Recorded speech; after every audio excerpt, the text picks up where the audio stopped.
皆さんこんにちは、正代です。今日は TOEIC の初心者の人に向けておすすめの教材を紹介したいなと思います。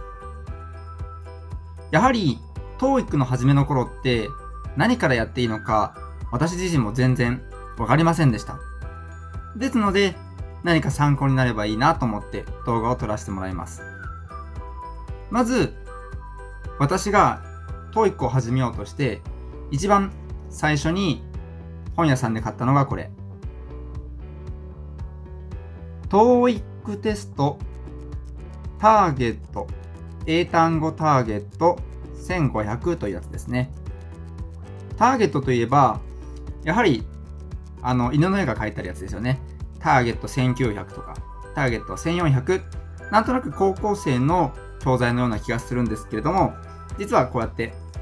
TOEIC 用の教材もちゃんとあるんですね。で、これすごいやり込んでボロボロになってます。僕結構勉強するときにこうやって外す癖があるんですね。もうペラペラするの嫌なので、これ外して、いつでも持ってたっていう感じになります。で、表紙見てもらうと、こうやって Life is an adventure とか Do your best、You can do it、Believe in yourself なんていう風に、ちょっとその時のTOEIC 頑張るぞみたいな気持ちを書いてたんですね。これ見てちょっと恥ずかしいなと思うんですけれども、やっぱ何か新しいことを始める時ってやっぱ自分でモチベーションを高めて目標を定めてやっていくっていう風に私はやっていました。さらにはじめ目指せ800点って書いて消して、どうせやるなら900点みたいなことを書いてあるんですね。で、ここにもでかく900点とか書いちゃって、開くたびに頑張るぞっていう気持ちでした。今私は840点まで来てますので、もうちょっとでこの目標が達成されるかなっていう感じで進めてます。で、この単語帳のいいとこなんですけれども、まず一番初めに写真から入るんですね。この写真を見ながら語句を覚えていく。これは何かというとパート1ですよね。意外とこういう写真のものの名前ってわかんないと思います。例えばこういうの。ビルボードとかね。あとはストアサインとか。やはり単語帳で文字だけで見るよりかは、やっぱりこうやって実際の写真を見ながらやった方が覚えやすいですし、また実際のテストでも有効に活用できるかなと思います。で、その後はよくあるように単語があって意味があって例文があって訳が載ってる、よくある感じで自分は何度も、周回していきました。さらに第2部では、ビジネス基礎語句っていうのがありまして、例えば会議に出てくる単語だとか組織だとか、やはり TOEIC はビジネス向けの英語テストですので、そういった仕事に関する言葉がよく出てきます。それを知らないとやはり不利になってしまいますので、こうやって綺麗にまとめてあるのとても良かったなと思います。で、最後のところに長文、ちょっと短めですけど長文が載ってます。長文を読んで意味が理解できるか、こんな感じでやってみて思うのは、とても守備範囲の広い単語帳だなと思いました。やはり写真を見て単語を覚えるだとか、あとはビジネスに関する言葉をまとめてあるだとか、長文もあるし普通によく出る単語も載ってる。これ一冊で幅広く対策ができるので、初心者の人にはおすすめだと思いました。次に紹介するのが TOEIC L&R オフィシャルボキャブラリーブックです。単語帳というとやはり金フレ、銀フレが有名なんですけれども、この公式から出てるオフィシャルボキャブラリーブック、これもとてもいい単語帳だなと思うので紹介します。何がいいかっていうと、一言で言うと、めちゃくちゃ中が見やすいんです。金フレとか銀フレは単語がいっぱい載っててとてもいいなと思うんですけれども、やはりその日本語から英語にする、英語から日本語にするっていうところで、ちょっと人によっては、見慣れてないかなって思う人もいるんですけれども、この単語帳は、1つのページに1、2、3、4、5個、単語が5個載ってます。やはり余白がたくさんある方が書き込みもできますし、あと見ていて、息苦しくないので、私はこの単語帳とても好きだなと思いますので、とてもいいと思います。もちろん単語の勉強得意だよって人はいっぱい情報の載ってるものをガリガリやってってもいいんですけれども、やはり初心者の方はこういった余白がいっぱいあって、ちょっと気楽に進めれるようなものがあるといいんじゃないかなと思います。やはり単語帳は何週もするのが大事になりますので、ここの余白のところに何月何日、何をどれぐらいやったっていうのを、書いて、メモしてやっていました。絶対10週はするぞと決めてやっていました。パートごとに終わったら動詞も10週やるぞっていう風にどんどん書き込んで、自分の努力が目で見て分かるようにしました。なかなか TOEIC って自分の努力と点数が一致していかないので、こうやって教材に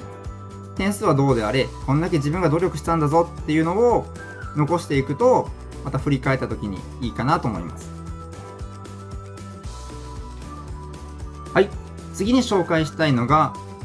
TOEIC 文法特急です。これはとても有名な、特急シリーズになっています。いいところはやはり薄くて軽くて、ほんと電車で毎日読めるっていうところがいいと思います。やはりリスニングパートは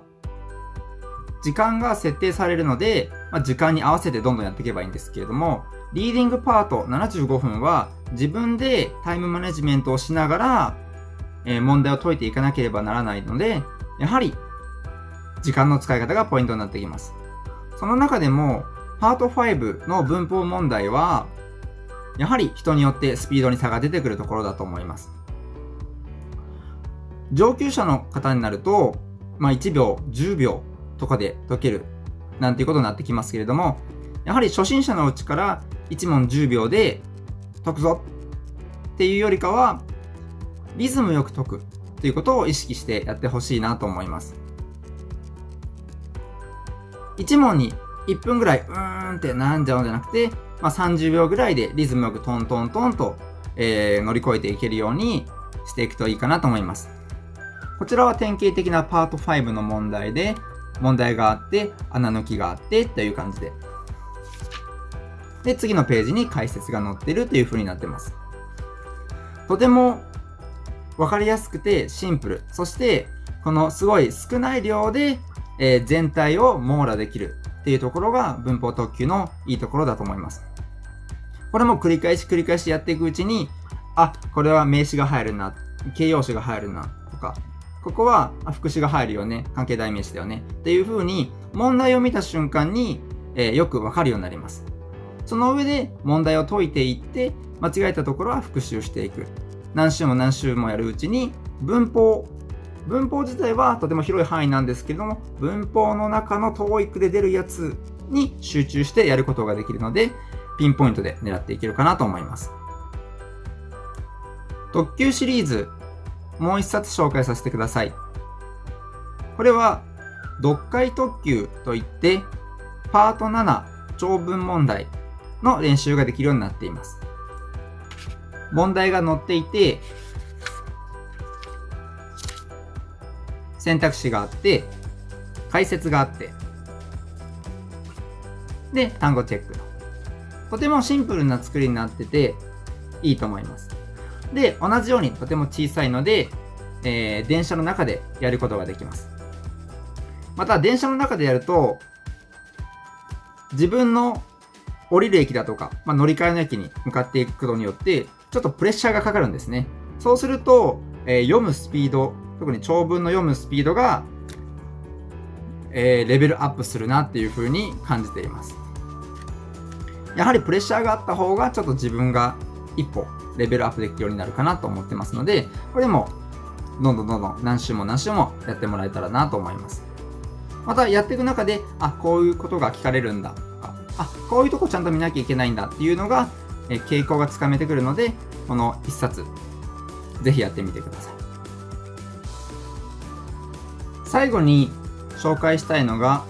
リーディング解き方のスタートラインというやつです。これ、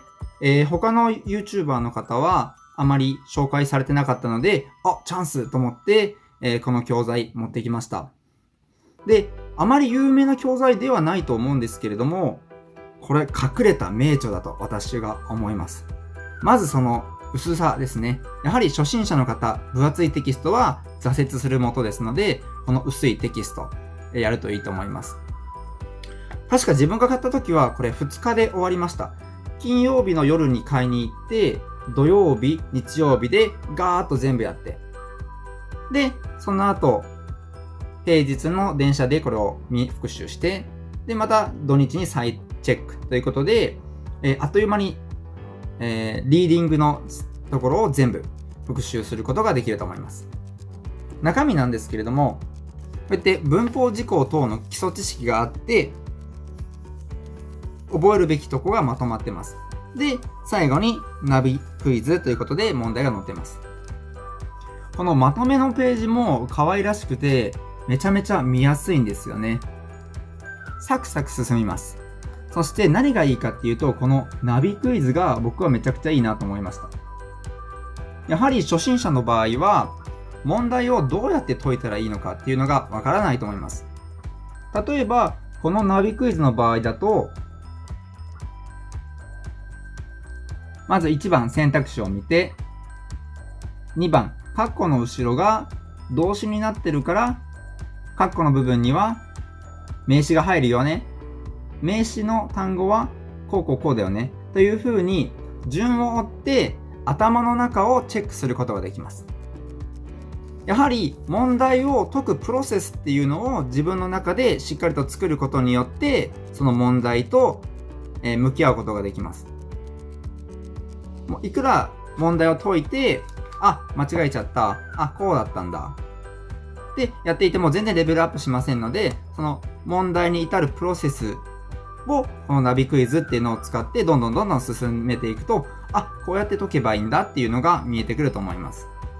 こういった、まだ基本の文法が固まってない人に対しても、文法事項があって、それがどうやって使われているかっていうのが詳しく説明されてますので、まだ英語の勉強も始めたばっか、でもTOEICもやりたいっていう人にとっては、とてもいい教材だなと思います。繰り返しになると思いますけど、これ僕は結構初心者にとってはその名著になるんじゃないかなと思ってるので、ぜひ本屋さん等で見てみてください。はい、ということで皆さんいかがだったでしょうか。今日は TOEIC の初心者におすすめの教材を紹介させてもらいました。ざっと復習しますと、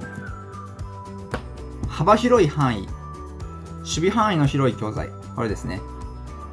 見やすい単語帳、挫折しない単語帳としてはボキャブラリーブック、そしてパート5対策の文法特急で、長文対策の読解特急、